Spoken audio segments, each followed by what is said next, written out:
Hi, I'm Becca Otis from Five Lines Pottery in Indianapolis, Indiana. And I'm Ryan Durbin from RD Ceramics, located in Southgate, Kentucky. And welcome to Wheel Talk.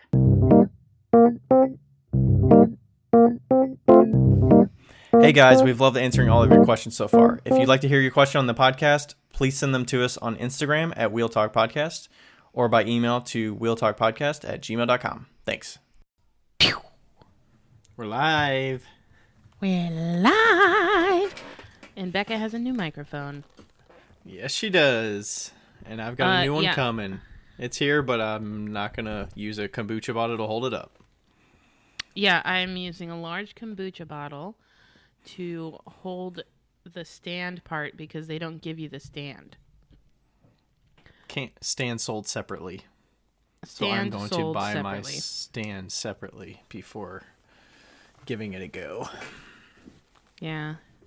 It's so hard. Like both of us are like so cheap that we're like, do I really want to buy a stand?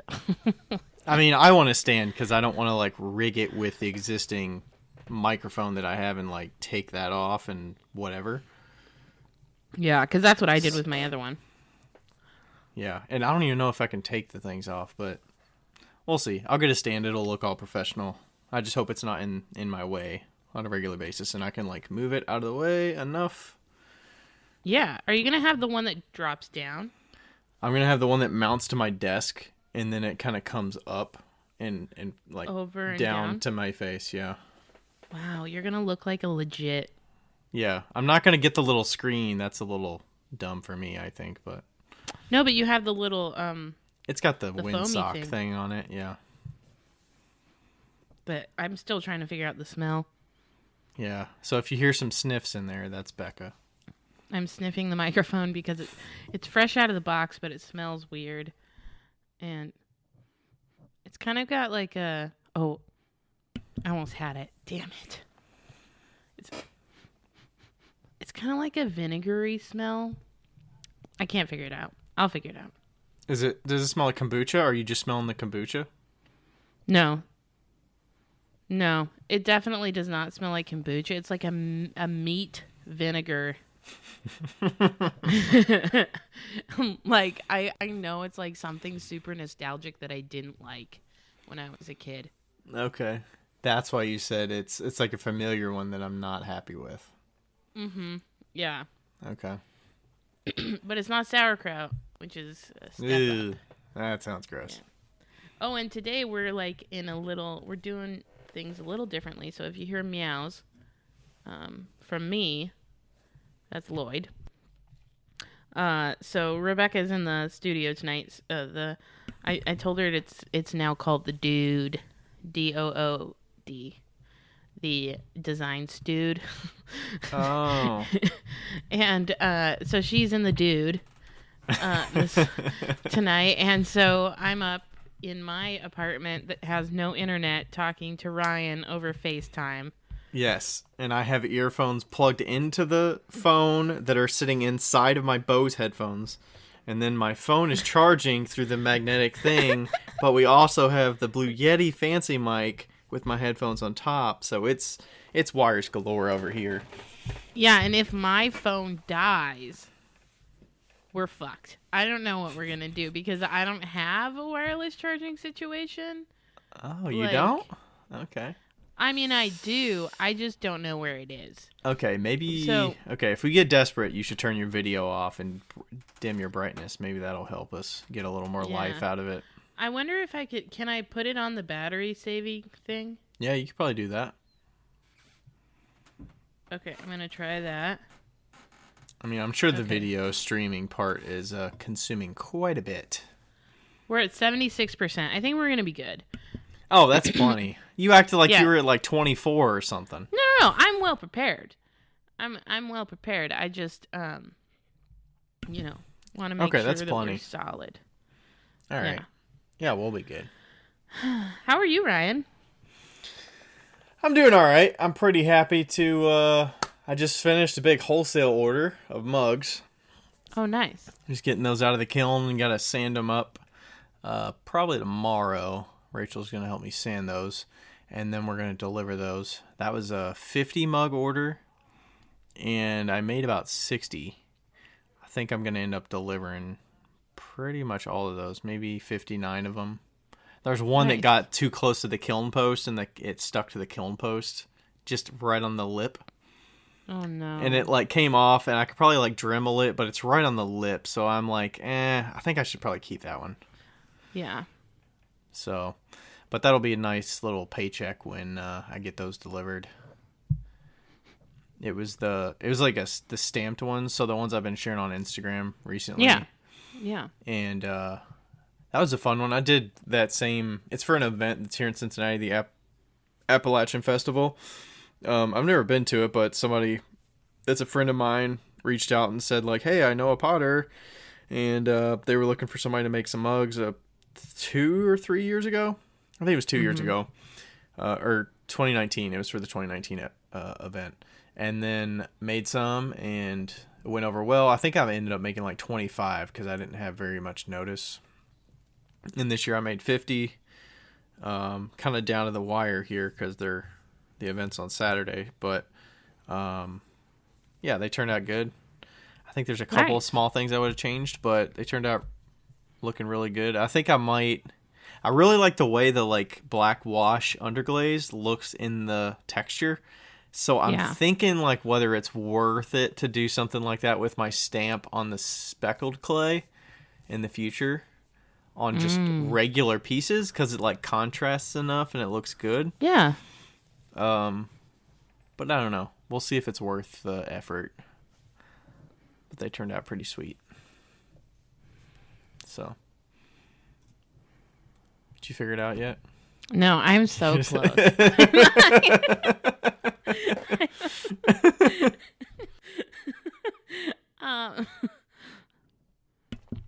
I just see you getting real close, and I'm like, God, she I'm is so close. She is nose deep in that fucking mic. It's like I don't even like how it smells.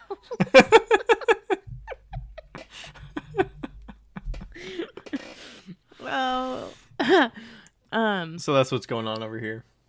Nice. My first show's on Saturday, so otherwise I'm getting prepped for that. So yeah, and your housewarming party, how did that go? That was great. We ended up getting I think there was about 22 or 23 people here. So it's pretty good turnout. And then we got some little gifts and stuff. The weather was good. It was nice to be outside. And a lot of people enjoy the patio and the basement and everything like that. So it turned out pretty nice. Good. We had so much fucking leftovers. Like, we've been eating turkey sandwiches the last 3 days or 4 days. So over it.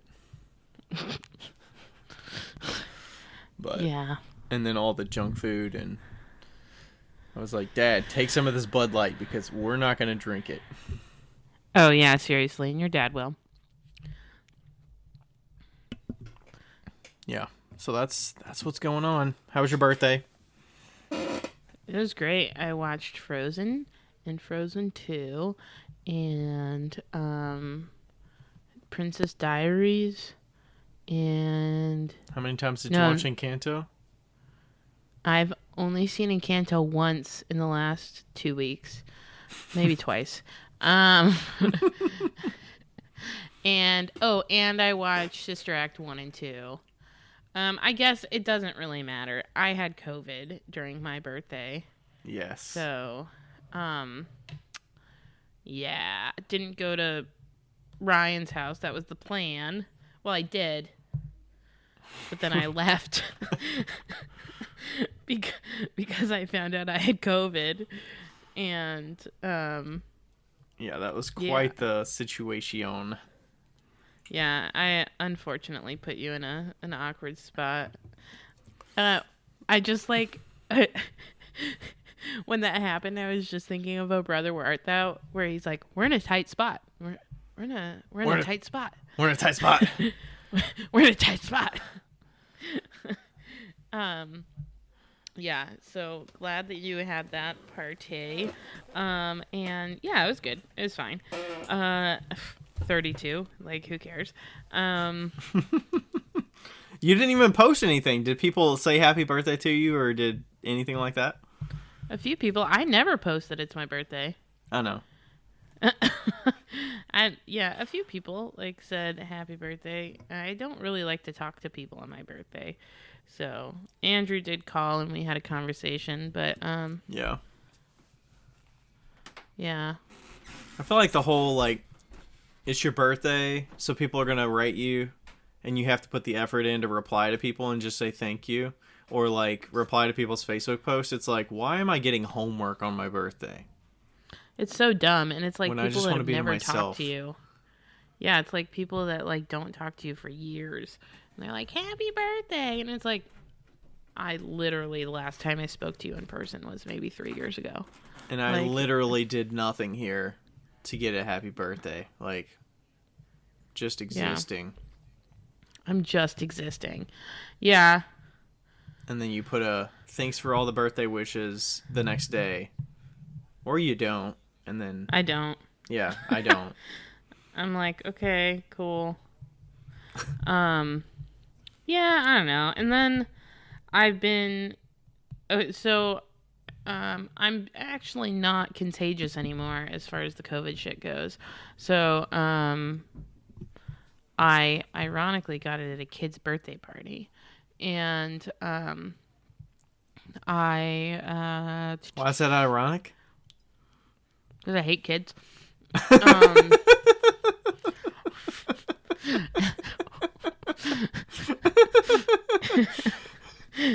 Maybe that was payback because you hate kids. Maybe.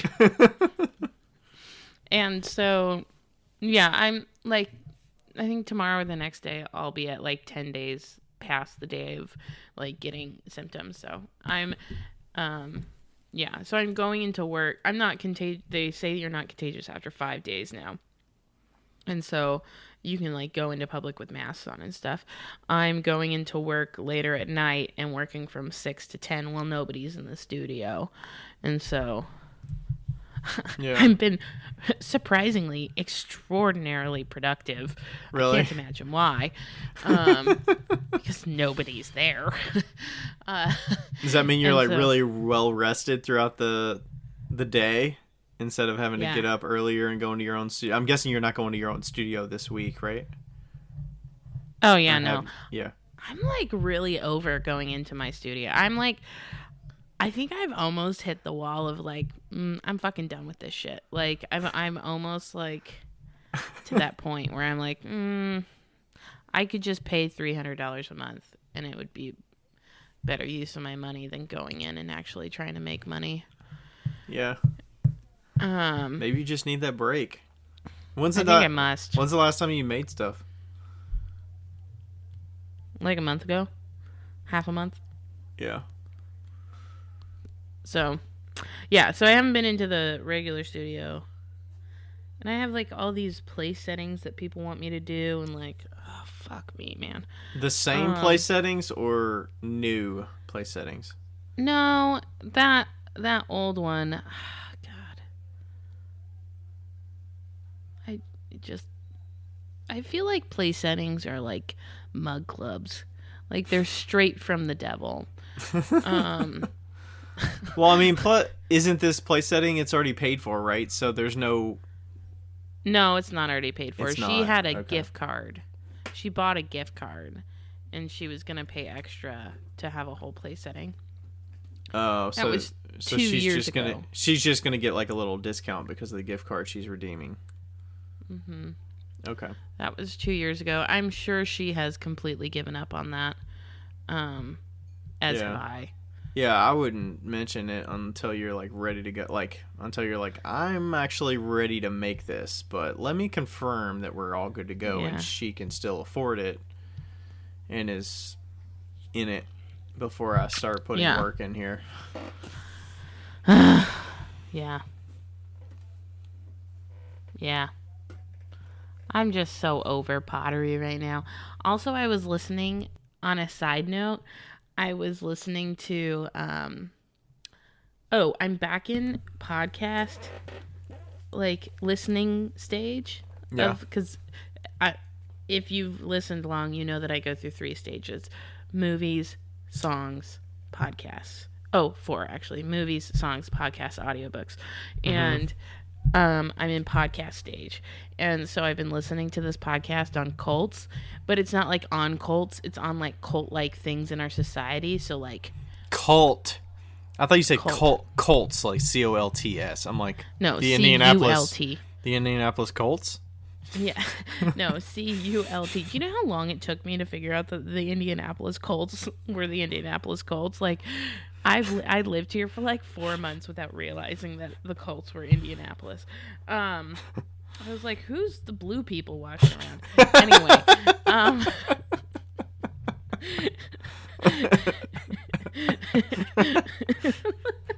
But the blue has nothing to do with Colts. Like, it's just blue and white. That's not like indicative of. Right, but that's their jersey. Right. That's their jersey color. Anyway, so it's all about like modern day cults, like Peloton and sororities and fraternities and like Oh, okay. those type of cult like things. Nice haircut, by the way. And thanks. And so then I listened to one about multimedia market, multi-level marketing. Was that one called The Dream? And then you stop stealing my thunder. And then, Because I listened to that like, you should listen to this one called The Dream if you want to get into it more. And so now I'm listening to that. And then I was like, do you know what's the new multi-level marketing? The new MLM? Small business. Like, I was like, how many people do you know that just were like, I'm going to do this and I'm going to be so successful and like have a small business and it's going to be great. And then they like work like 5,000 hours a week and then make like $2. So they're not trying to like sell it to other people to like get into their scheme. It's more like a lifestyle that they get excited about and they share, and then they're like, you should also do this. What's your side hustle? No, society is the upper level, the upper echelon. Like, society is the upper level telling all of these people down below, they're like, be a business owner, own your own life, have freedom. And you're like, yeah, I believe in myself. And then and then you go to a show and make $85.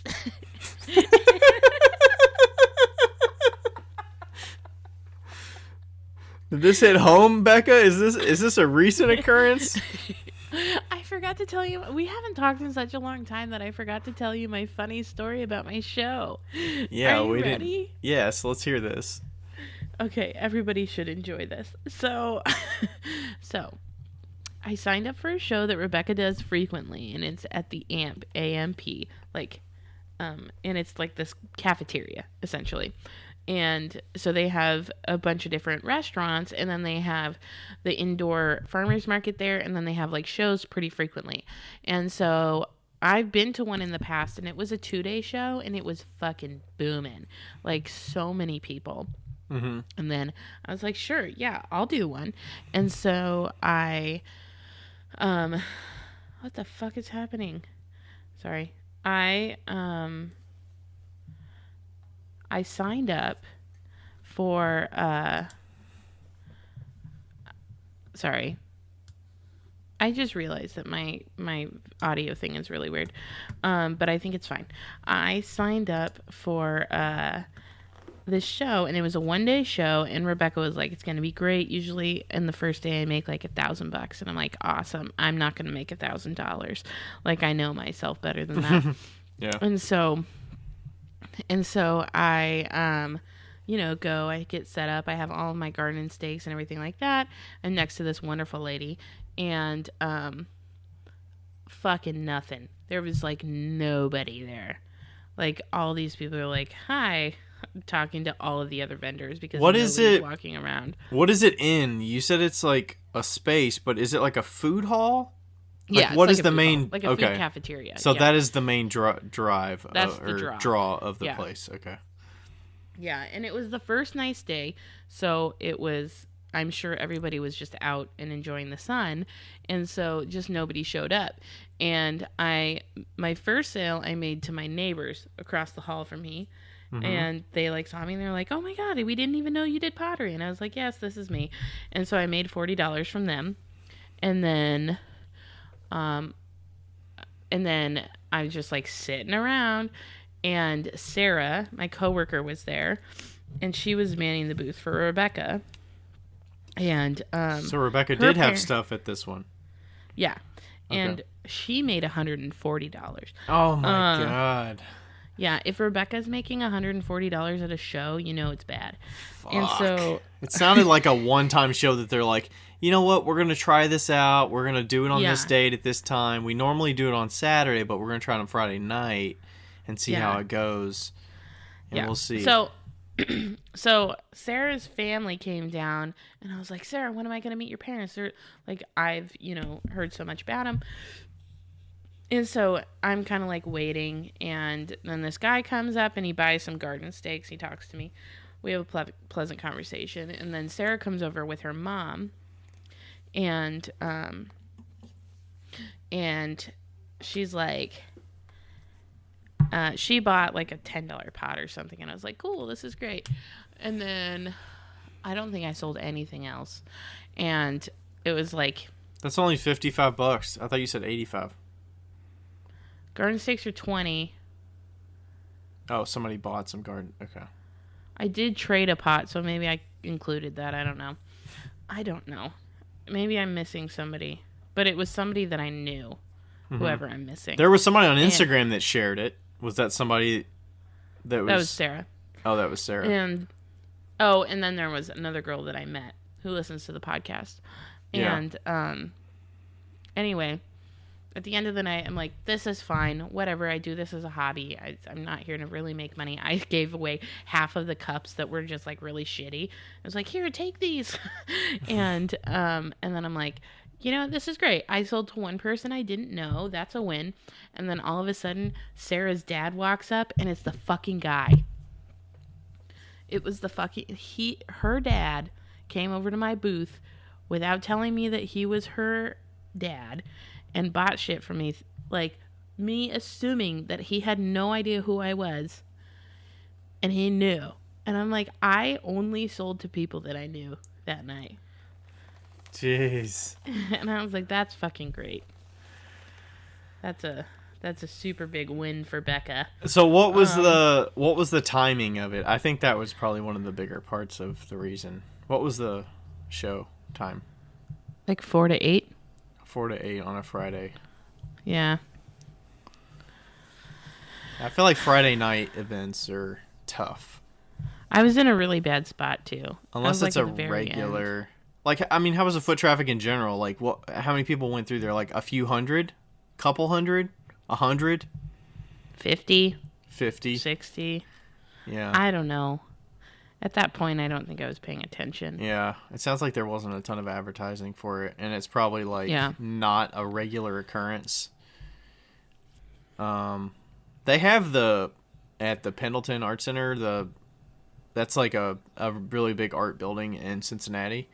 They have that, like, Final Friday there, but they've had that event there every Final Friday of the month for, like, 20 years. So it's, like, people know to come, and there's, like, 150 studios or something. Right. Like, nuts like that, so... Yeah, this is just, like, a small event. So, anyway, it's fine. I got rid of some of my inventory that I needed to get rid of, and, I got some free weed from this guy. I don't smoke weed. It was like the Delta 8 shit. I don't do weed at all. So I gave it to my neighbors.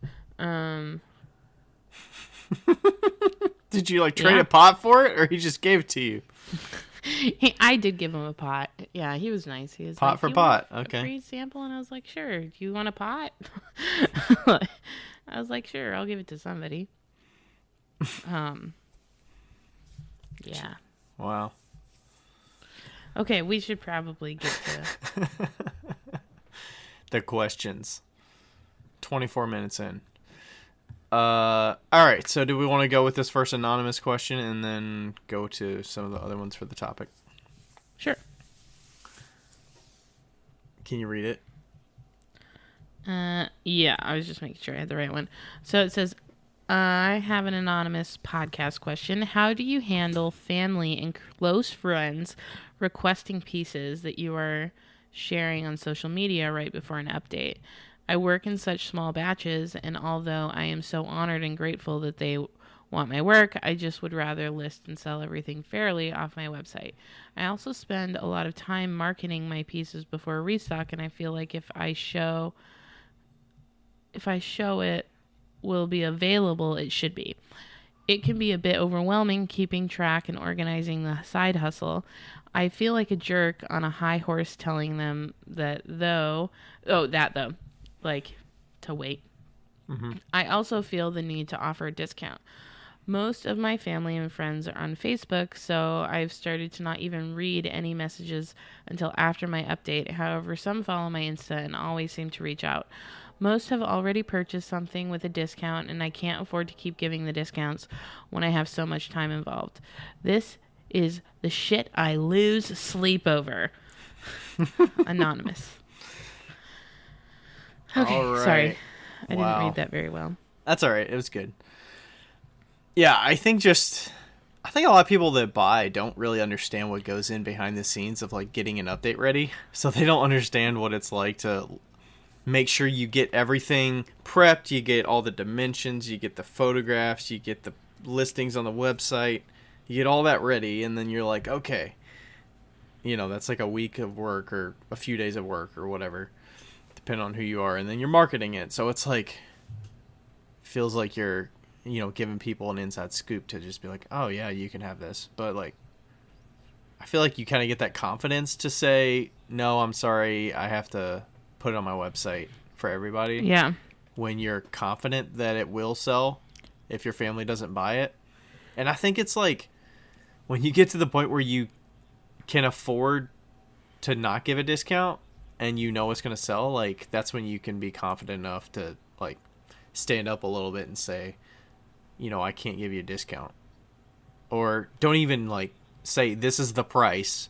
Don't even apologize for not giving the discount. Because then when you start apologizing for it, then it's like, I don't know. I guess it depends. Like, I don't think they're gonna. It depends on who you're selling to. Or do you think they would remember like, oh, it used to be this price? You would just say, oh, I had to raise my prices because I can't keep up. Like, you have a reasoning behind why you price it a certain way. So, if you get a follow-up about like, oh, well, I used to get it at $35, now it's $40. Why is it more? Yeah. You can avoid all that by just listing it. Here's the price. If you want it, you pay for it. If you don't, it's going to go to somebody else. Yeah, I definitely think that I've had a few people be like, well, have I had a few people? I don't know, be like, hey, can I buy this before the update? And if they were going to buy it at like full price, honestly, I probably wouldn't care. But I do understand that whole like fair is fair situation where it's like, well, you should give everybody a shot, Yeah. Like, not even to be mean to the person that's asking for the. No, but yeah, but just to say like, you know what, for everybody else, like I think it just makes sense. Yeah, and like I think that the person that is asking this question must have a very good, like, I would imagine has been working on a following and has like the standings to at an update sell their stuff, like for me, when I do an update, you have like a while. Yeah. You have a while. I don't know if this person is selling out, quickly or not. But if they are selling out quickly, I think it's absolutely fair to be like, you know what? It's going to be on the website at this time. And I am so okay with using the excuse of, just to keep my books clean and everything, in order. I like everything to go through the website. and they'll all be on there at this time. That's not even a bad excuse. That's like a good excuse. No, that's a great excuse. That's not even an excuse. That's like a reality. That's like, yeah. Is it easier to do an order just through Venmo when you've got to go into the shipping thing and type in their shipping address and all that shit versus listing it on the website gets their cut, the shipping process is really efficient. Like, that's a legitimate reason to not go behind, do it like behind closed doors or whatever, behind the scenes. I tell people all the time, no, I'd rather you just go through Square instead of Venmo. I don't fucking want your Venmo. Like, if it goes through Square, then it goes into my business bank account. And if it goes through Venmo, it goes into my personal, and I'm like, but I want that in my business, but I'm not going to put it in my business because, like, taxes and, like, all of these things, You don't have a Venmo business account? No. Oh, okay. Because I don't accept Venmo sales. Yeah. Like, if somebody was like, oh, do you want me to Venmo you or do you want me to give you a credit card? 10 out of 10 times I'm going to be like, credit card, please. Swipe it. Like, I don't like doing the Venmo thing. And, like, I'll do it with, like, a friend if they're right there and I don't have to ship it or anything. But, Venmo's not my thing. But I think everybody knows my answer to the whole family discount situation. Like, if you don't, you don't listen. And that answer is... discounts don't pay the bills and fuck your family. Like, But you say you saw a post the other day where somebody was, I want to say it was Black Rainbow. She was, like, showing how her mom was writing her a check for something. Yeah. She was, like, writing her a check for the full amount of something, and I was like, yeah, bitch. Yeah, I have been notorious. Like, this is from day one that I've never given discounts to people. My friends included, churches included.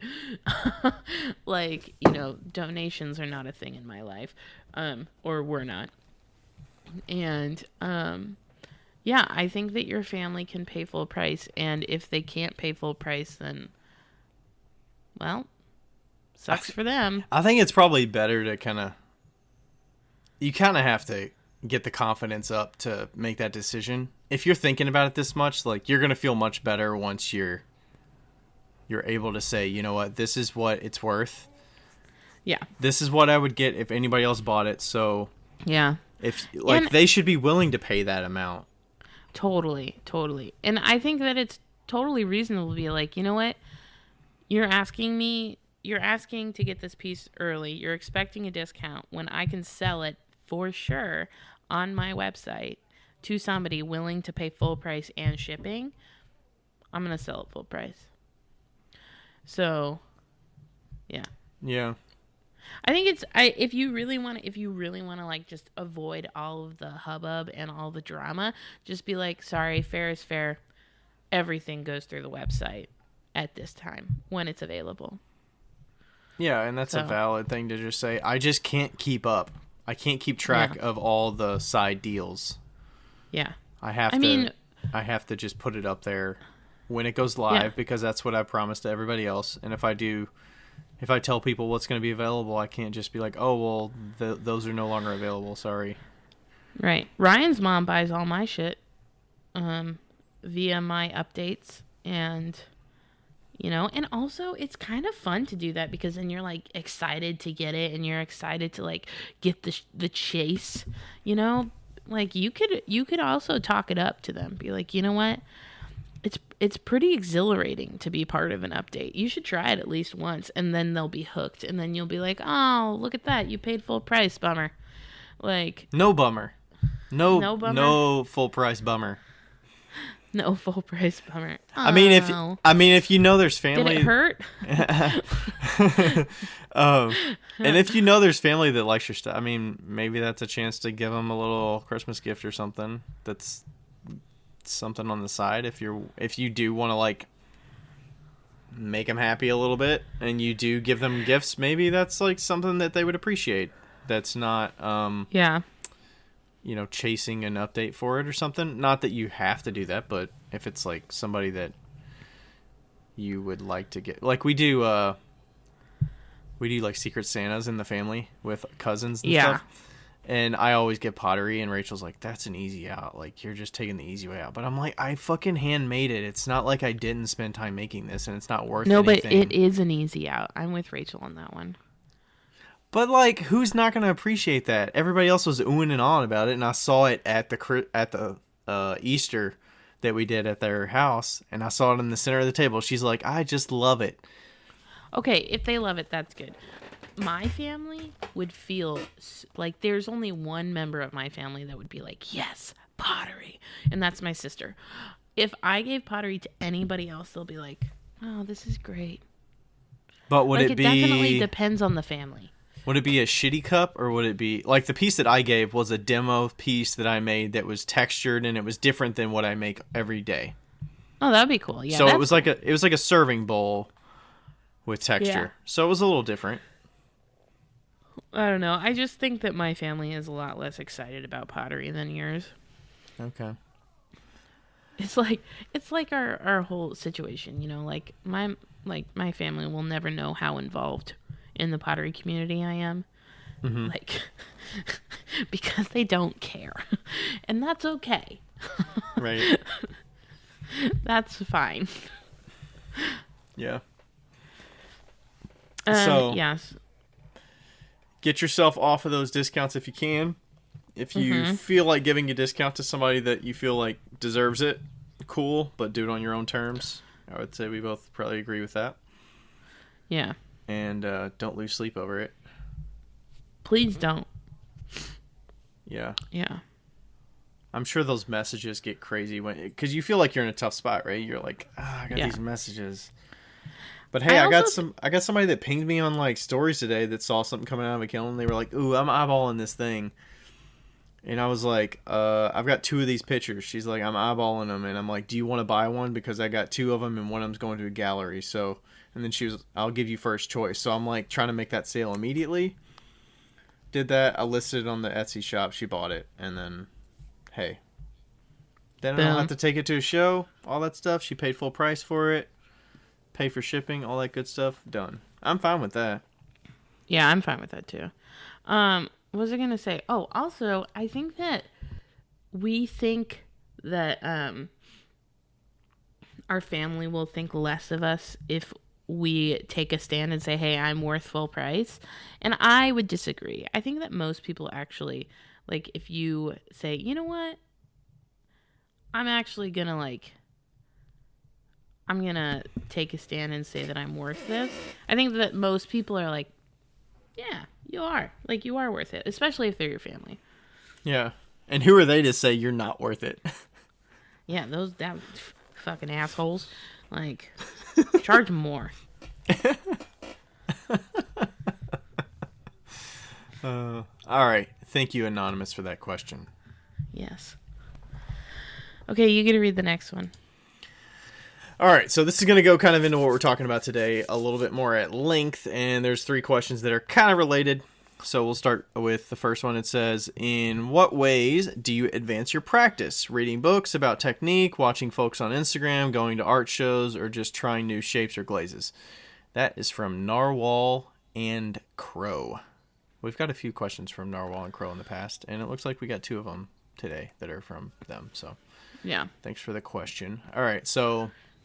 yeah, what inspires you to advance your practice? And this could just be like studio practice, or it could just be like ideas flowing and stuff like that.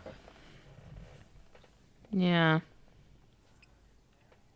I am a huge visual learner, so I'm like one of those people that likes to watch.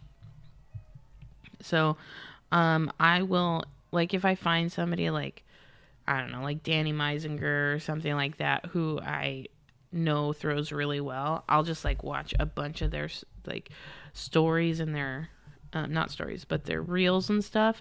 And I'll pay close attention to how their hands are, you know? Mm-hmm. And, so that's something that I pay attention to, and that's how I kind of like, but also like, you know, make myself better, but also I push myself personally in when I'm throwing, you know, so I try to push myself to always like take out steps or move faster or like pull harder, so yeah, as far as glazes, there's nothing. I do nothing for that. That's Glazing, nothing is being pushed. So let's see. I do not read books, so that is off the table. He can't read. I can't read. I'm sorry.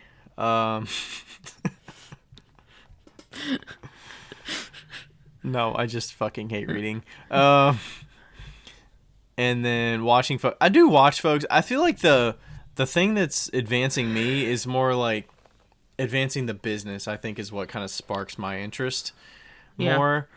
And it could be requests from customers, or something like the wholesale mug order, where it's like testing me a little bit of, you get a little bit of freedom with what you make. So I tried like, a straight cylinder with a smooth side, or a bellied cylinder with a smooth side. And then I tried some with some texture, and like try to do the stamping and see what works, see what doesn't work, what glazes work best with it, which don't, and kind of take it easy through there. And I'm definitely more of a like cautious, like conservative going through and testing things before I just glaze everything the same and just a roll of the dice. So, I would definitely say I'm slowly working my way to try different things, but it's not, I wouldn't say there's anything that I'm like setting aside time to find like innovation time or something like that. It's more just talking to other makers about their process, or more about their businesses. I think that's more what I talk with Instagram folks about, or like on here, like, talking about our businesses a lot. And then, sometimes I'll just get ideas that come into my mind about, seeing people that do like dipping slips and stuff. And I'm like, you know what, could I, instead of painting on my underglaze or my slip, can I dip it? Like, is that possible? Am I capable of doing something like that? What would be involved in that? I don't know anything about like deflocculating slips and slip casting and stuff like that to figure out like what's possible and getting it to that state so that I could try it. So I'm a slow experimenter in that fashion of like, oh, that sounds like an interesting idea that could make me more efficient, but I'm not just going to spend a whole week just experimenting with something new and take time away from what I'm doing. But I will like slowly work my way. Like, I've got this new slip that I've been working with, that I found this blue stain that somebody gave me, and I'm trying it with the slip at like 20% and seeing what it looks like. And then I'll do some carvings and see what it looks like all the way through the kiln and be like, oh, is this something I can work with, and introduce like a new blue slip instead of just the black slip or the gray slip, and see what it looks like. But I'm kind of slowly edging my way with some new forms or new styles or something like that, and just like what I think looks a little bit better. Because, some of the pieces I just am not enjoying the look of them. Like some of the shallow bowls, I'm like, I just don't like the look of that as much. Or, the cereal bowls with the spiral look, I'm kind of over that with what I did last year. And I'm like, I would kind of rather have it like smooth on the inside and like just a little bit of texture. And I'm like, you know what, let's try that this year and see how that goes.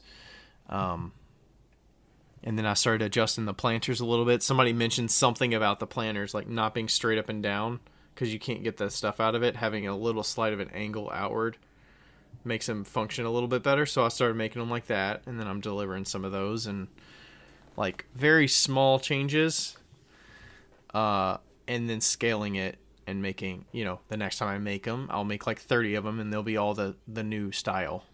And I'm like slowly making adjustments over time. It's nothing huge, like completely getting rid of a form or anything like that.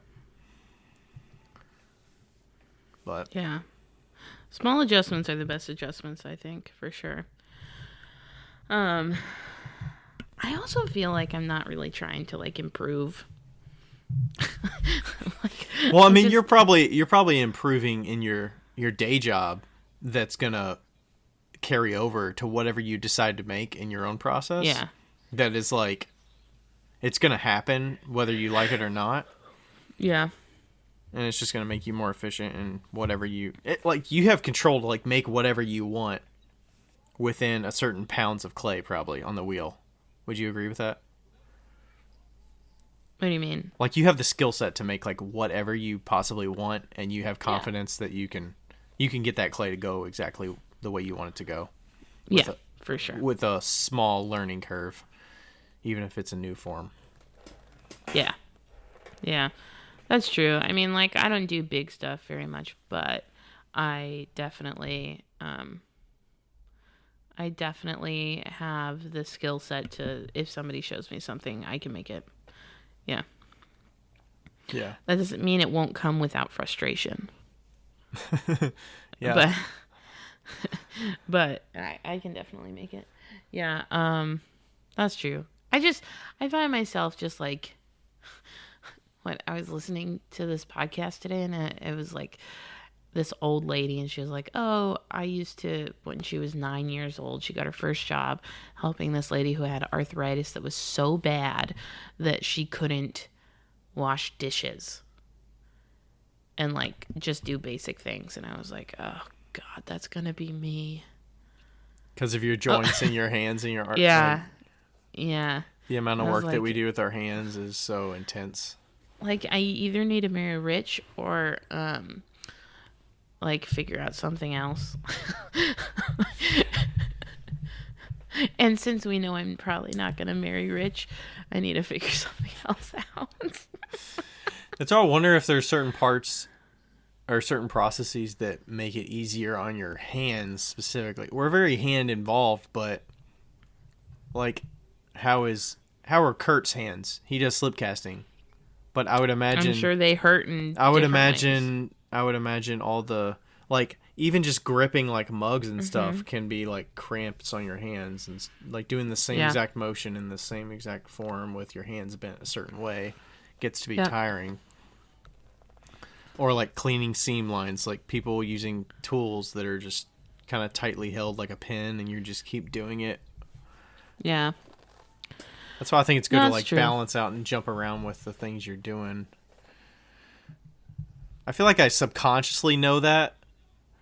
So it's like I don't want to glaze too long because it's going to hurt. Like I don't glaze more than like 10 shot glasses at a time because I know that position starts to ache a little bit, and I know it's going to little by little it's going to wear me down. So yeah.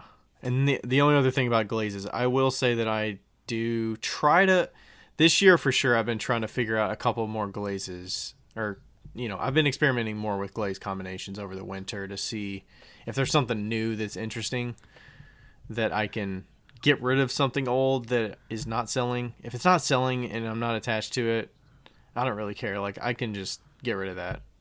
Yeah. And then just kind of move on, and I think that's what keeps people interested as well. If there's something new glaze wise.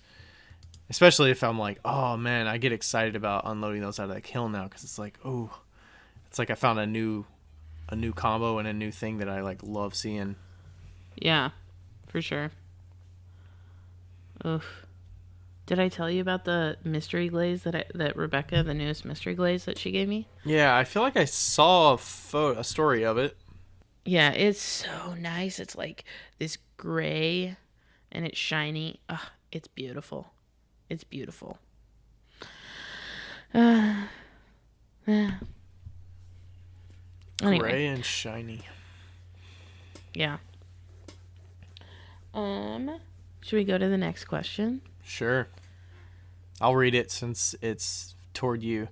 A question for Becca. What was your process in switching to the fancy cups? Did you have it as an idea before you started? Were your paintings your inspiration for the line dot work? I may have missed you speaking on this if you have in the past. Narwhal and Crow. So that was the second one from Narwhal and Crow. Okay. Good question. I think that the process for the fancy cups was, it kind of like sparked the idea from Danny Meisiger. his workshop, and I was like doing something, and I was like, oh, I really like this shape, and then I kind of like researched into the shapes and stuff, but then the whole sanding process, I knew that I wanted to do the painting style with the lines and the dots and the triangles. I've always done that style. I have a painting in my bedroom from like 2012 in that style. And I have prints from college with that style. And so I've done it on cups before. I just didn't get it like exactly how I wanted it in the past. And so I knew that I wanted to like make it two-dimensional as far as a cup, like it's more of like a painting instead of a three-dimensional object that you would turn to look at every side. You know, it's more of like that's a painting on a cup, and then the back is textural. As far as like the sanding process, where it's like super smooth, I can't even remember where that came from. I think it was mostly just because I like the idea of something smooth and textural, but not glazed, because I wanted it to be raw clay, and also I wanted it to be speckled because it was more of like a mid-century. It was more of like a vintage look, you know, and so I guess I did kind of have an idea before I started, but not much. And I think that, you know, I've gone through a lot of different, I think we both have gone through a lot of different like generations of pottery styles in our pottery, you know, and it's a lot easier to get to a new style when you have done it for such a long time, you know. So like this is like, were you tired of your other, I mean, you didn't really have to make your other stuff because you were getting that fixed a little bit at work on a daily basis. Yeah, no, I didn't have to make the other stuff. I think that I wanted to make something a little bit more refined because I don't have to make it, you know. Yeah, so you had complete freedom of exactly what you wanted to do. You weren't selling it to make money. You were selling it for probably more of the challenge and for fun. Yeah. Yeah, I do feel like I've already I've hit the challenge, and now I'm like, okay, I'm fine. But it was a lot easier to get to a final conclusion, you know, than it would have been 5 years ago. All of the processes that I've done through my life as a potter has definitely like helped me get to that point, you know? It's like, yeah, with like the order of operations of sanding and when to fire and when to apply this underglaze and this glaze and all that stuff. Yeah, the knowledge was very helpful in that regard. So not as much testing, which is nice. Because if you were new to clay, like within a couple years, and you were trying to produce what you were doing, it probably would have taken you a whole lot longer. Yeah. Besides just like making the form, and like I'm sure the clay body has to be the right clay body that is conducive to working for you. Yeah. And finding the right underglazes that work for what you're trying to do.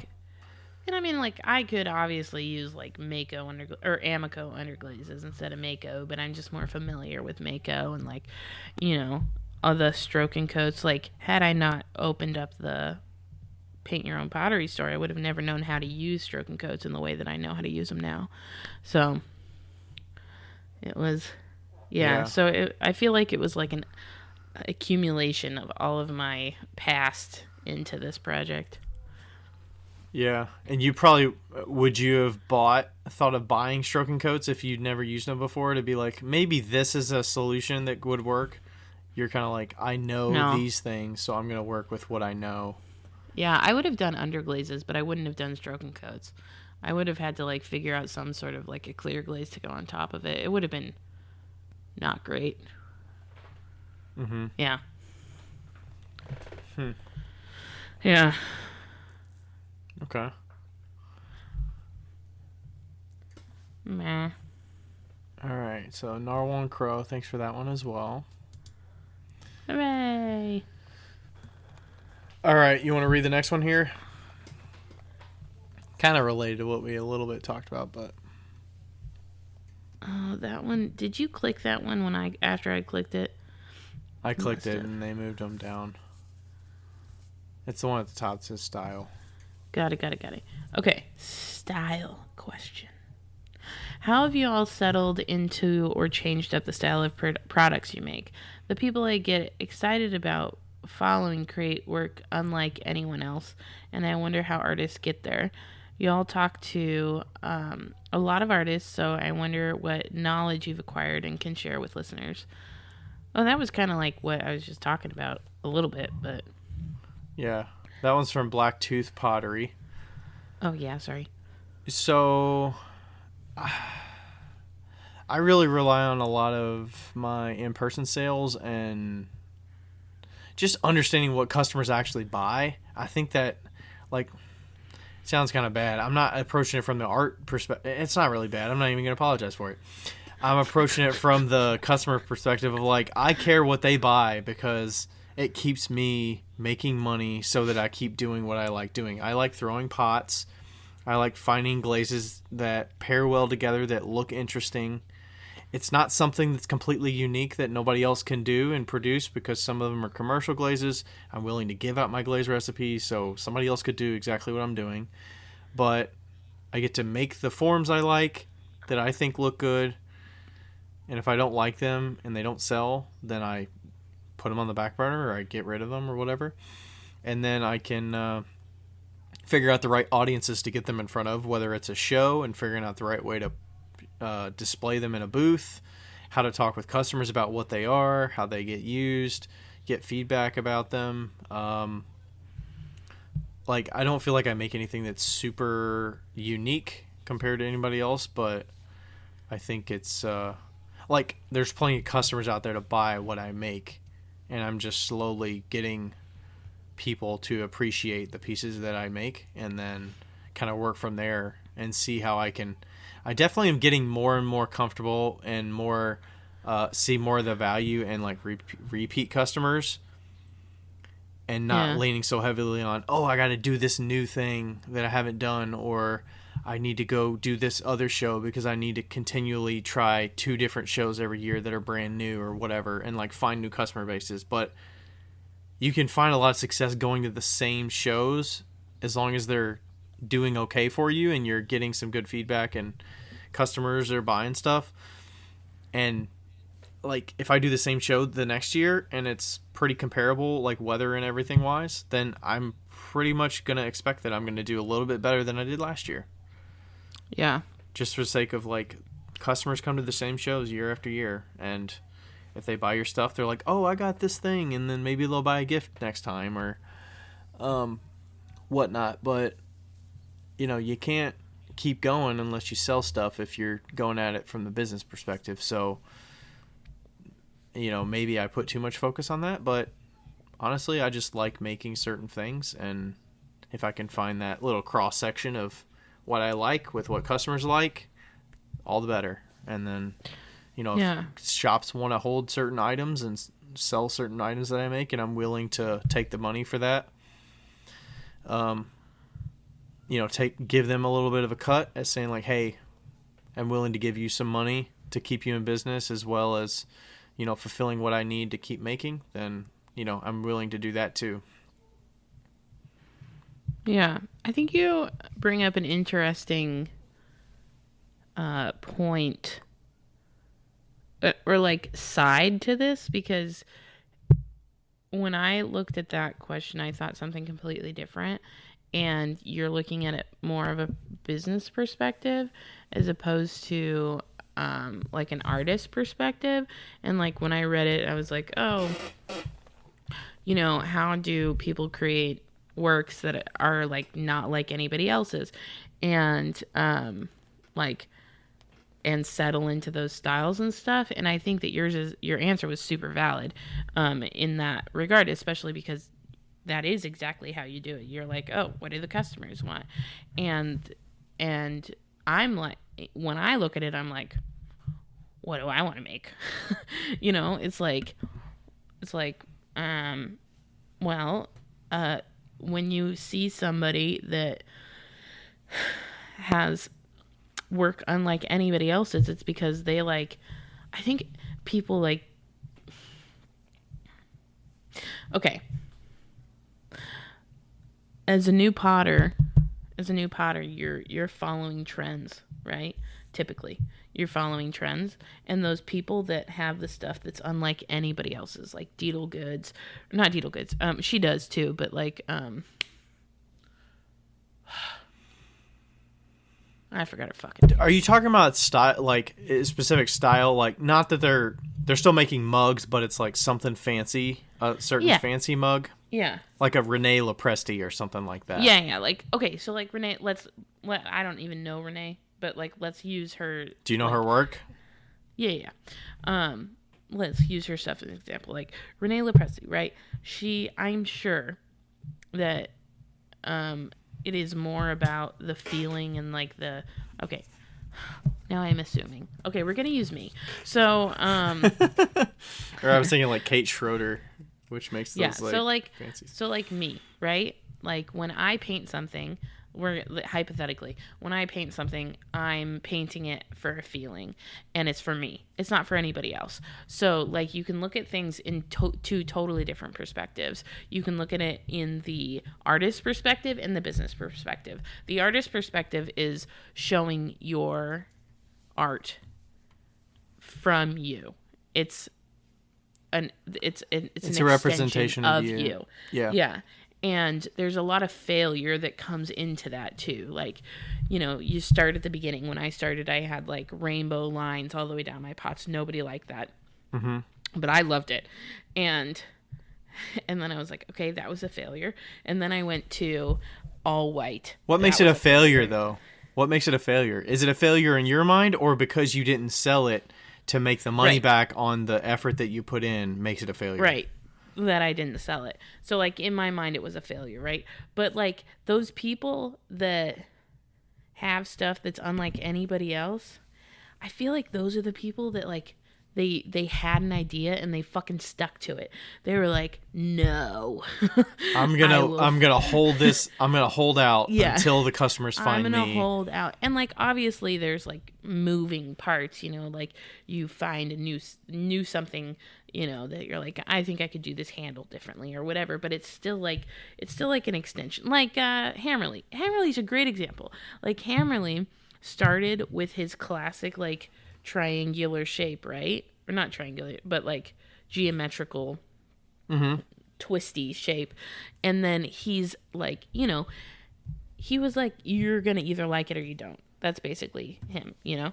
Like, you like this style, you don't like this style. But he was just making it for a challenge of meshing his technology with his ceramic skill set. And so now he's like taking that, and then you can still see like that same style within his pieces now.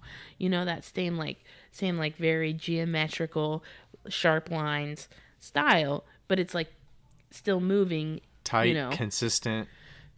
Yeah, it's very consistent in the way that he started.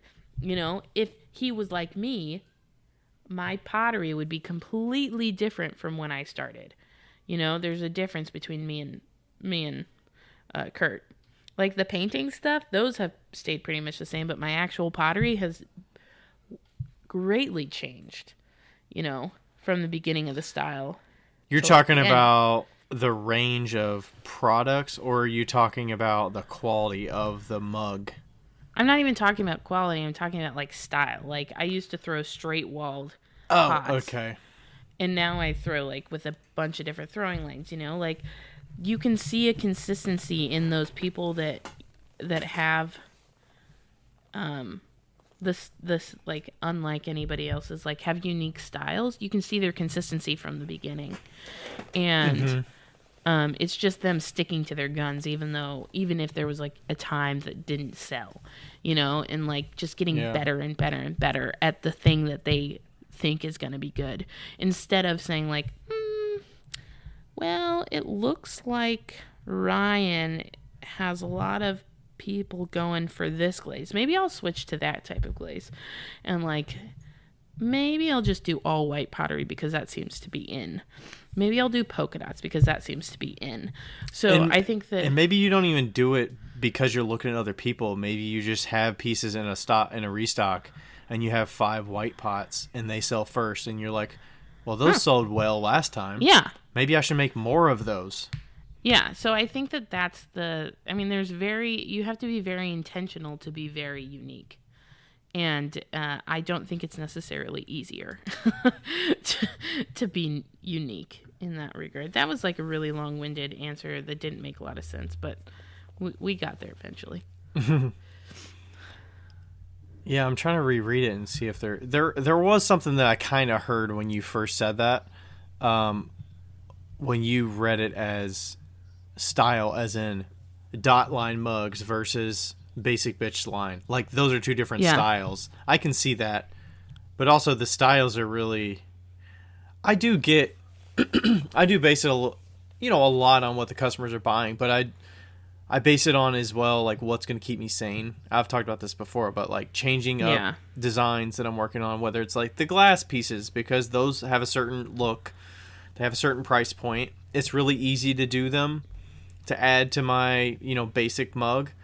But it's something a little different, and it gets customers thinking a little bit. But also, like, the carved stuff, it just slows me down. I'm not seeing as much of a, there's certain pieces that are carved that will sell okay, but they're not selling as quickly as I'd honestly expected them to when I do list them. Mm-hmm. But if I take them to shows, I think the amount of them that I have in relation to my entire booth, like, they sell at a good rate, because I don't usually have like 30 mugs on hand. I have like 10. And if I go to a show and I sell 1 or 2, that's good, because I have more for the next time. Yeah. So that I can slowly whittle away, because those might take 3 weeks to produce a batch of them, versus like a basic mug I could produce in like a couple weeks. Or maybe they would take like 4 weeks. They take like double the time to make some of those. So it's like, I don't want the same quantity of those as I would my basic stuff. Plus, I just like making the basic stuff a lot. And adding little bits of differences, and, how the sidewall meets the foot, and how I treat the bottom, and, the little bit of texture. But like, over time, I can see that like the volume of my mugs are getting better.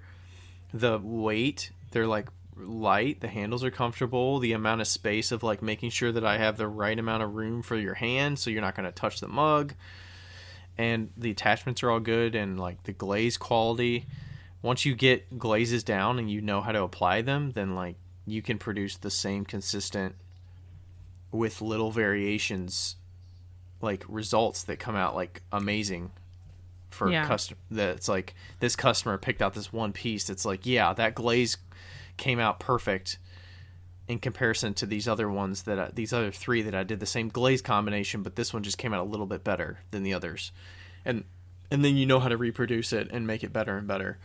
So small changes to the same styles of products, but I definitely take a lot of notes, and like mental notes, about what people are reacting to, because I mean, ultimately, if something's selling at like a shop or something that I take pieces to, I want to give them more pieces that I know have sold in the past, or give them pieces that I know have a better chance of selling, because if they sell, they're happy, and then I'm happy.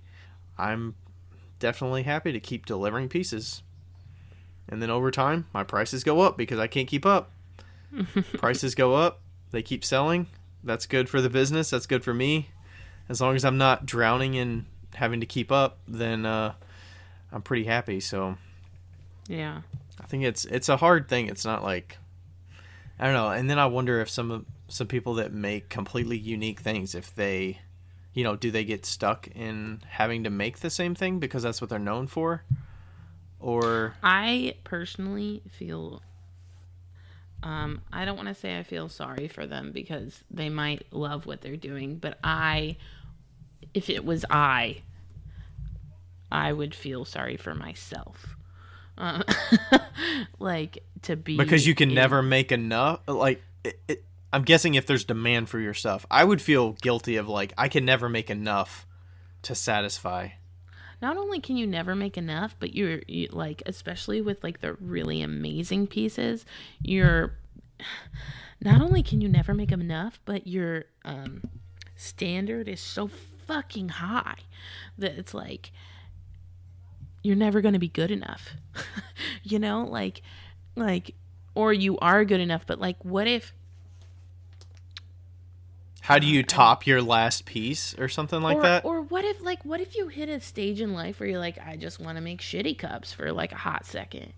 Like let's say, I don't want to use any names because I don't want to point anybody out. But let's say I was making really amazing works and I was like, I don't know, for 3 years I was making these pieces that were selling for $200 or whatever, and then suddenly I was like, I just want to make like $50 cups, you know, for like one sale. Then everybody's going to be like, wow, these are not as good as your other stuff.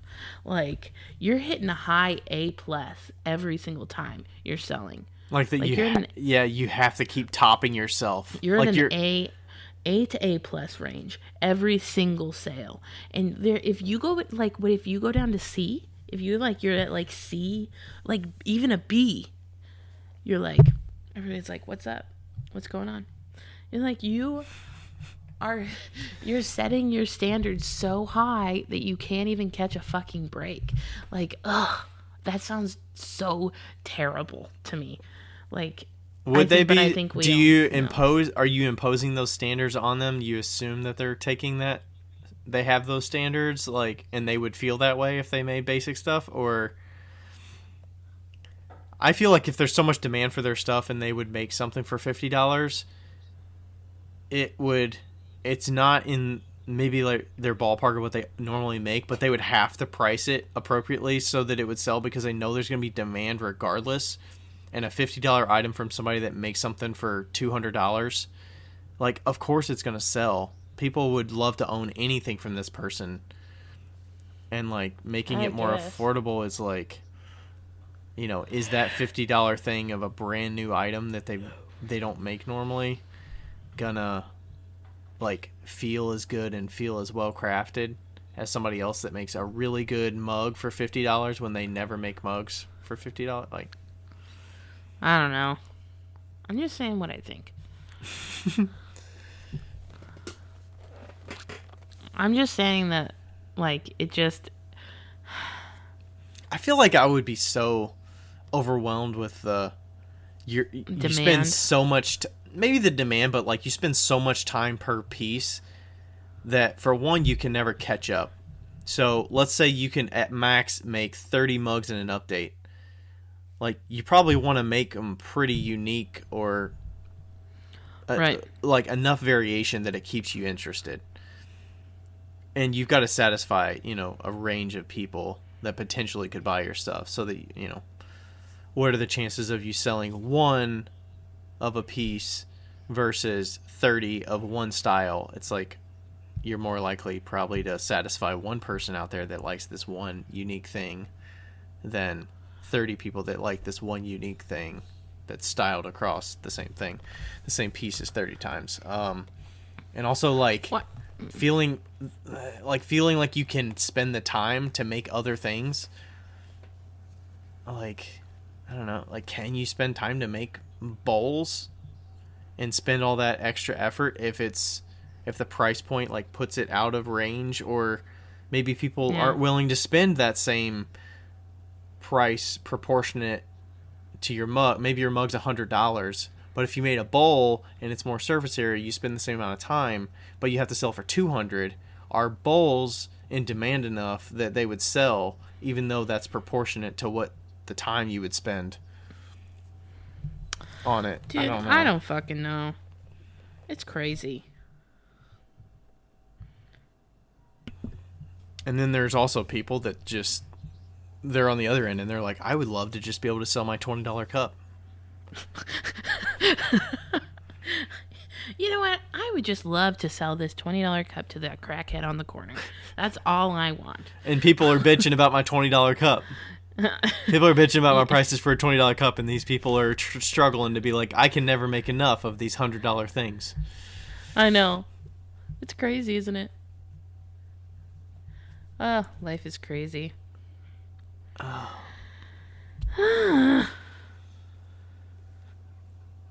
Okay, let's do the next one and wrap it up because I'm losing focus.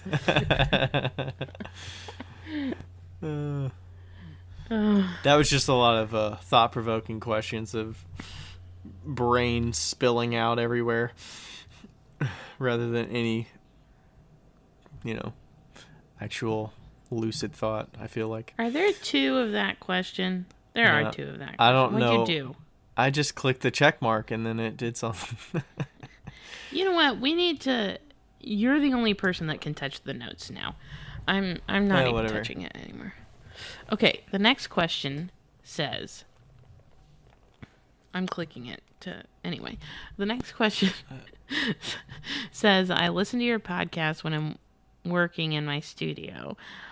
You are my favorite... You are my pottery companions. Oh, I put in favorite. I apologize.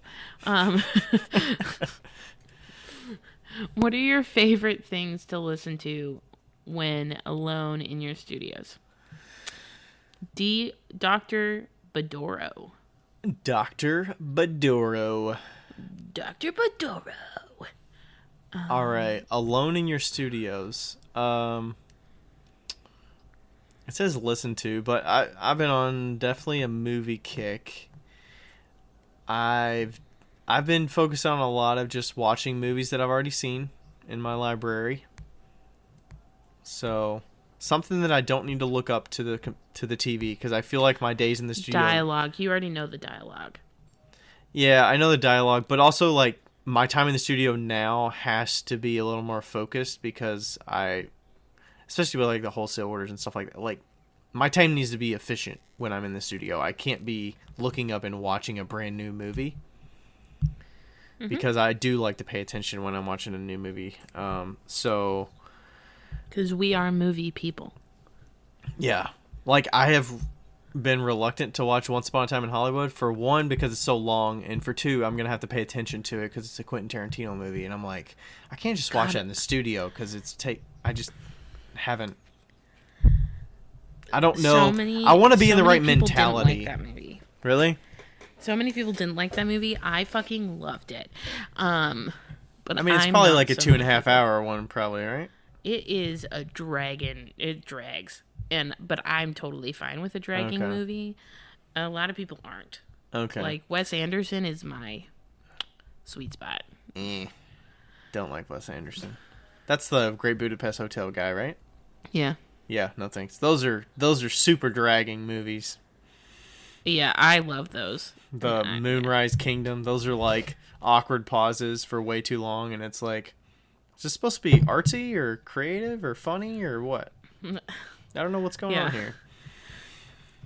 So, a lot of movies, consistent movies. I actually got some stuff from the library yesterday, so I'm excited to see some of those new movies, but those, listen to a lot of Joe Rogan Experience, listen to some Breaking Points, that's the political podcast, listen to Kill Tony, that's the comedy podcast where they do like live stand-up. I'll watch some stand-up specials on Netflix and stuff. So, do you feel like you can't listen to things that are too funny when you're throwing? No. I can't. No. I can't watch MASH when I'm throwing because I laugh too much. Really? You've seen it so many times, though. I know, but it's still funny. No, I don't. I mean, when I'm by myself, I don't laugh out loud as much. I feel like the laughing is more when you're around other people, right? Like, you can still think things are funny, but you don't laugh out loud when you're alone as much. Sometimes I will, if it's, like, really funny, but sometimes it's more of, like, when you're in presence of other people, you kind of want to set the vibe a little bit. Or, like, I'll laugh more if I'm with Rachel watching something. Yeah. Than by myself, but... Yeah, a lot of that stuff in the studio. I think that, speaking of laughing, I think that we can all collectively agree that Ryan has like the cutest laugh of all time. It is like the cutest little giggle. Now I'm self-conscious of it now that you say that. No, but it's adorable. Rebecca's always like, I love it when Ryan giggles. Anyway, yeah. I tend to agree with you. I won't watch movies that are new at all, but I've been in like kind of like a movie stage. But I like to watch Disney movies because they have music and movies, so you don't have to look up. And because the music is a lot of the reason why people watch Disney movies, right? It's like the music is a big part of it. It's not just not yeah. And a lot of the story, you can just listen to the audio and you kind of know what the gist of what's going on here. Yeah. So, like, I like to watch, like, musicals and stuff like that I can, like, sing along to when I'm working. Singing along really helps me work. It gets me, like, focused. And then, or I'll just listen to regular music. I don't listen to podcasts as much unless I'm in, like, a time right now where I want to learn, but it slows me down exponentially. So, yeah. If I have to think about anything, my throwing is like half the speed. So, yeah. I definitely get into the groove of like listening to, and my music taste these days has just been, I'm in the part of my life, I don't know if it's just what I spend my time doing, but I just listen to the same fucking songs over and over. Oh, me too. Replay the same station. I'm not even going to try to listen to new music. I don't even listen to the radio. If I have to listen to a commercial, I'll be like, change the channel. Fuck that. Why is my phone not plugged up? I'm not listening to the radio. Not listen to Pandora because there's commercials. I'll listen to the same music stations. I mean, I listen to music every day for when I'm working. So it's like, same thing all the time. Yeah. And that kind of gets me in a groove a little bit because I can sing along a little bit. I can skip if I don't like that song or whatever and keep it moving. And sometimes if I'm in the studio, like in my personal studio, alone, I listen to absolutely nothing. And I'm just alone with my thoughts. Really? Yeah, that's nice. It's like when you drive somewhere and then you realize that you've driven somewhere without any music. You're like, wow.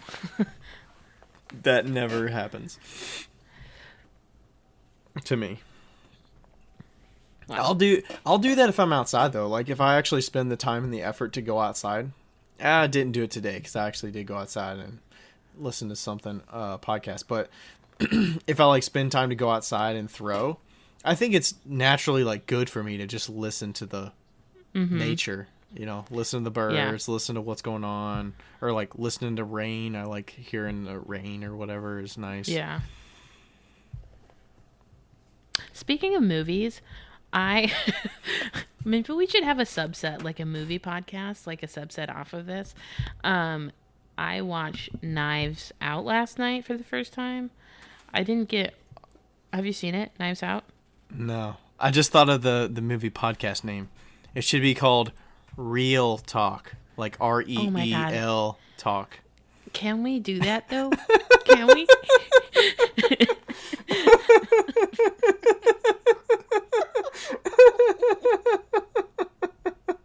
I'm sure there's already a Real Talk out there, but I'm looking it up. But like for reals though,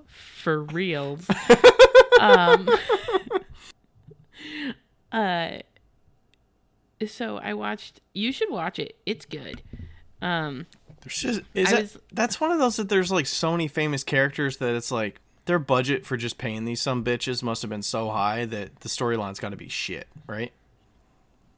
I guess, but it was a good story. I liked it.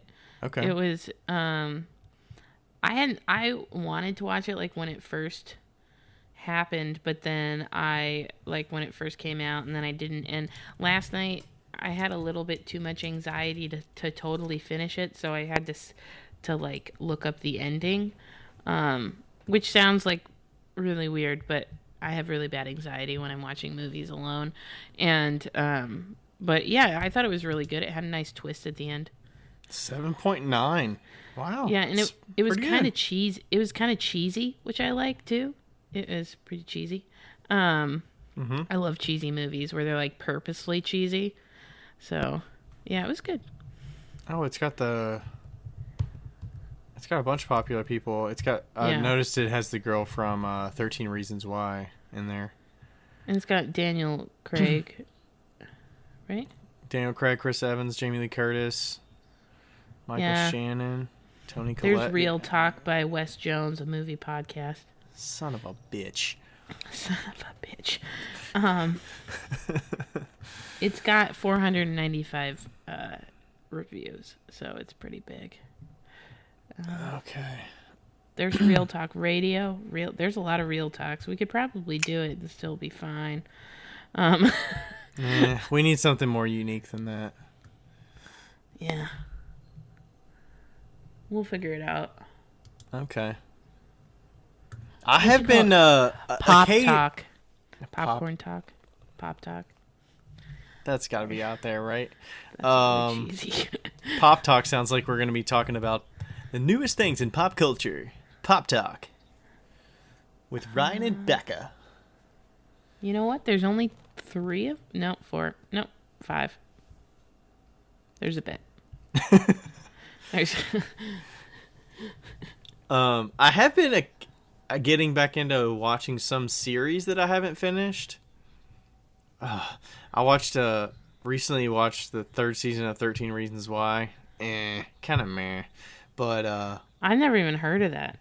13 Reasons Why is that Netflix show about high school teens. Huh. The first season is the best. You should watch that if you like it. But it is like they have like trigger warnings and stuff because it's about like there's a lot of teen situations that happen. You should look at the trailer and see what you think. But yeah, I watched the 3rd season of that. I need to get back into watching the rest of Ozark. I'm not in a big rush when seasons come out to watch things because I'm like, I'd rather just wait it out. We haven't talked about Drive to Survive recently. Have you been? I've watched a few of the episodes. Yeah, I just watched the latest one yesterday, which was episodes. It was the one with Valtteri and George Russell. Did you watch that one yet? Yeah. Okay, that was the last one I watched. So, yeah, we haven't talked about the last few. I can't remember 3 times. The last one that we did not talk about, I think, was the Williams team, where they were George and Nick Latifi, and they were talking about, like, hey, they're trying to get back on track and figuring things out because I just Claire watched the one where left. Yeah, Claire left because she just fucking tanked that company. Well, it was her father that was the kind of the main guy, and he actually passed a couple years ago. Yeah. Or last year. I was watching, let's see, the one that they changed. Was it Alfa Romeo? No. Alpha Tauri with Yuki Tsunoda. Alpine? They changed it to Alpine. Oh, yeah. Or Renault. Renault. They changed to Alpine. Yeah. Renault. They changed to Alpine. Yeah. I think they say Alpine on the TV when they normally do it, but whatever. They also say aluminium, so, it's fine. And apparently microwave. Yes. Microwave. Yeah. Oh. And then I saw the one with Yuki Tsunoda and Pierre Gasly. That was a good one. I kind of like that. I think I was cooking something during that one, so I got like half of it. I thought the Valtteri one and George Russell was a good episode. That was probably one of the better episodes of the season. Yeah. With kind of like tension and all that good stuff. But yeah, some of the other ones are just like drama for drama's sake. I don't know. They're just like I don't even know. Fucking fraternity. Well, yeah, it's only 20 of them. I mean, they're so popular. They get paid so much too. Sweet Jesus. Yeah, I feel like they keep the the contract's a little hush hush. Like in America with all these like football and basketball and baseball contracts, like you hear about it immediately when it's signed. Yeah. I feel like with F1 you don't hear as much about it. It's kind of a little bit quieter, but you can kind of hear it if you search. And then there's so many sponsorships that they're making so much more above whatever their just contract to drive is, you know? Yeah, and like, you know, it's crazy, just all sports, because we're like, oh, I just love that we judge these people that literally like 20 people in the world like do this, you know, like at the top of the top level. There's only 20 people that do this year. At the top. Yes. And we're like, we could do that. I'm like, no, you fucking can't. Like, no, I mean the amount of force that you have on your body just to be in that car for 2 hours is like, yeah. Imagine seriously. how much conditioning they have to do. Crazy. Even just these like pro sports in the US, like, you know, I get it. They get paid enormous amounts of money, but it's like they get paid that because people are willing to pay for it. People are willing to tune into TV. Advertisers pay for it. The team, you know, people are willing to pay for crazy amounts of prices for tickets to go see these teams. Like, they make the money. Yeah, they do. So, you know, if people weren't interested in it, if it wasn't entertaining, then they wouldn't make as much money as they do. I certainly wouldn't want to be them. They can have it. It's fine. And they do like, some crazy amount of, like, the things they have to prep their body for to do some of those sports. Yeah. And it's the same thing as, like, being a super fucking amazing potter. You know, it's like you have to bring your A game all the time. Like, I don't want to do that. I would like to bring my C game. Get degrees. Like, I am 100% comfortable bringing my C game. And you imagine if you were potting in an arena and there was like 10,000 people around you as you're doing stuff, and they're like cheering your highs, they're booing your lows, and then what's the payoff? Like, do you win something? Like, you're winning against other people? It's a race. Yeah, it's like a... I would like to do... I think that would be fun, to do a race. Oh, imagine like a stand-up layout where you're on a circle stage and everybody's around you, and they just have people with their wheels facing outward and people are just watching them. Yes. It'd probably fill like 50 seats, but, you know, like...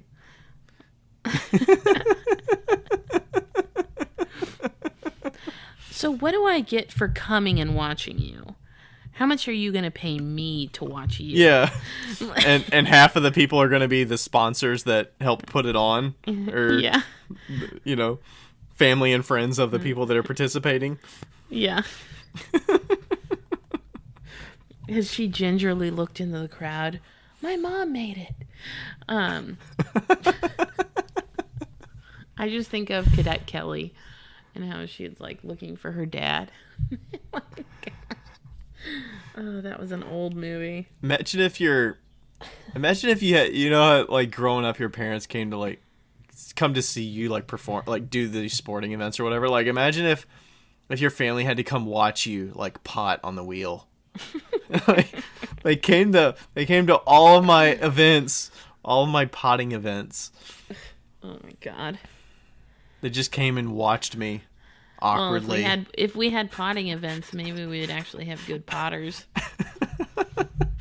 Because you'd be held to a standard of like, yeah, they know what you're doing. I'm not saying anything about the current potting people, but are you talking about Pottery Throwdown? Oh, don't get me started. I don't even watch that. I watched season 1 and that's it. But season 1 was great. Season 4 was ridiculous. Not the Potters. The Potters are fine. Is it like the things they ask them to do? That's just like, yeah, it's what can we throw to the wall and like see what we can? Are they doing it for drama's sake? Like they're just throwing these outrageous things out? Yeah, they're absolutely unbelievably outrageous. Like, I need you to build a fountain piece that's 3 feet high and 2 feet wide in 3 days. Like, first of all, that would take 2 weeks to dry.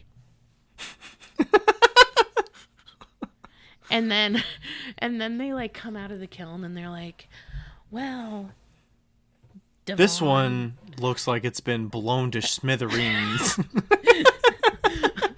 Well, Devin, it looks like it just didn't get dry in time. What do you think? No shit, Sherlock. Like, fuck. Like, and like, you're giving them 3 days to make it, 1 day to dry it. Not even. And you're firing it, and then you're like, oh no, it looks like it blew up. Oh, no fucking shit. Like, you're doing a disservice, okay? Like, it is not a cooking show. It is. Even if you gave, like, pottery. What if they gave them an idea of, like, what, like, very high level, like, you're gonna make a fountain that is 3 foot tall, or within less than 3 foot tall, and they told them that so they could, like, practice it, you know, before they even get on the show. Like, here are the projects that we're gonna go over. I think they actually do that. I think they give you a few projects. Oh, like, okay. Like, you have time to practice certain things. Like, kind of. Not really, but kind of. But... And they don't give you, like, here's the project we're going to do tomorrow, and give you the night to try some things. Yeah, I don't know. I don't know. Because, like, when you watch the British baking show, they're like, oh, how did practice go? And they're like, it went really terribly. Yeah, you know, or something like that. So I think they give them, like, an idea of what they could expect. But like I said, the biggest problem with the Great British Throwdown in the current seasons, I haven't seen the newest season, but in the current seasons was that they just didn't give them enough time. And it's not even the time to make the thing. Like, making the thing, do it in 3 days, who fucking cares? Like, whatever. It's the drying, and like the clay is its own thing. Like, you know, you can't. Is it because they can't, scheduling wise, they can't afford to say, all right, we're just going to keep you here in England for 2 weeks while this project dries, and then we're going to kick one of you off after you've been here for another 2 weeks. Everything has to be done in a week, you know, and it's like clay has its own mind. You cannot tell clay how it's going to behave. If it is not dry, it is not dry. Mm-hmm. like you can't just be like dry in 1 hour. That's not how it works. So, and I mean, like, that's obviously an outside perspective, but when I saw the things, I was like, yeah, well, yeah, that's why it fucking blew into 4,000 pieces. Like, like, it's not the contestant's fault that something blew up. It is the person firing the kiln. Now, if the contestant was firing the kiln, it would be their fault, but they are not. So, and I'm sure there's only certain time frames that the person firing the kiln has to work within too. So it's like, sorry, this is the slowest schedule I can possibly do, so that it can be judged in 48 hours. Right. It's absolutely ridiculous. Like, a sink should be the largest thing you should be making in a week. That is the largest thing. Like, a fucking fountain, really. Yeah. Anyway. Looking at Lloyd and his cat tree that he got for Christmas. Because he's worth $75. Oh, that's not the street cat tree. That's the... Yeah, no, the street cat tree went into the trash. Went from the dumpster to the stairwell to the dumpster.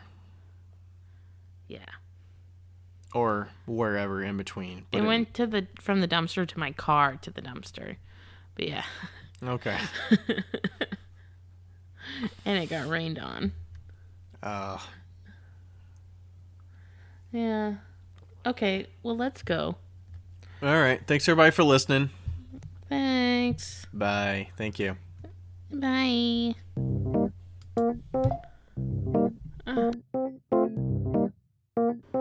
Yo, higgity, yo. It's Becca here. hey, just so you know, thank you for listening. And also, we have, what do we have again? A Patreon. We have a Patreon that you should go, and if you want to donate to, you could donate to it. If you don't, that's cool too. But just Google Wheel Talk Podcast Patreon. Don't do the other one, because there is a Wheel Talk on Patreon, but it's not us. So make sure you get the right one. It's in the show notes. And also, leave us a review because they're fun to read. Okay, bye!